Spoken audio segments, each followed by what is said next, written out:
Hello finally guys हामी चाहिँ यहाँनेरि आज जम्बू परिवार जम्बू टोली चाहिँ यहाँनेरि बेतना सिमसार क्षेत्र हेर्नको लागि आइरहेको छौँ। यहाँनेरि यतापट्टि चाहिँ एसियन हाइवे, यो परको चाहिँ एसियन हाइवे हो।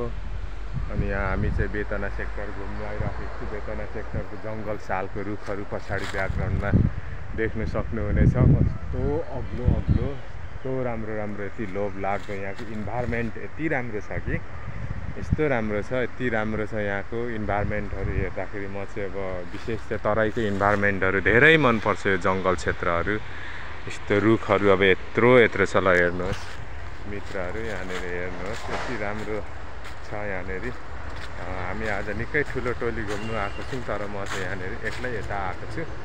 अब उता म मेरो टोली भएकोतिर जाँदैछु। हेर्नुहोस् यो चाहिँ बेतना झिल हो। बेतना झिल, बेतना सिमसार क्षेत्र हो यो चाहिँ। ट्याक्कसँगले यहाँदेखि देखिन्छ यो बेतना झिल हो। यो मलाई धेरै रमाइलो लाग्छ। म यहाँ चाहिँ आजभन्दा लगभग 15-16 वर्ष अगाडि नै आएको थिएँ, तर यस्तो व्यवस्थित चाहिँ केही पनि थिएन। व्यवस्थित केही पनि बनाएको थिएन, व्यवस्थित केही गरेको छैन। अहिले चाहिँ धेरै व्यवस्थित टिकट सिस्टमहरू चलिराखेको छ यहाँनिर। अनि ल देख्न सक्नुहुनेछ यहाँनिर यस्तो राम्रो छ। ल हेर्नुहोस् यहाँनिर सानो सानो नाउँहरू पनि राखेको छ, मनोरञ्जनको लागि, रोमान्टिकको लागि राखेको छ यहाँनिर। अनि यहाँनिर चाहिँ टिकट काउन्टर रहेछ।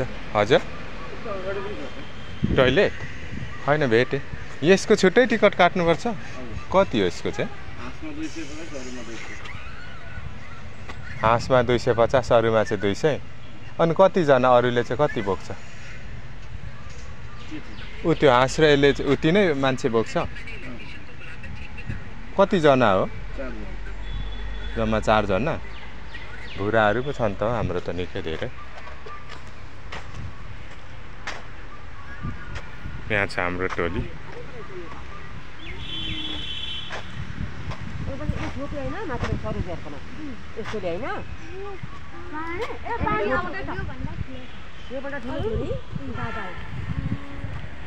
यहाँनिर पैसा झर्नु आँट्यो माग्नुमा।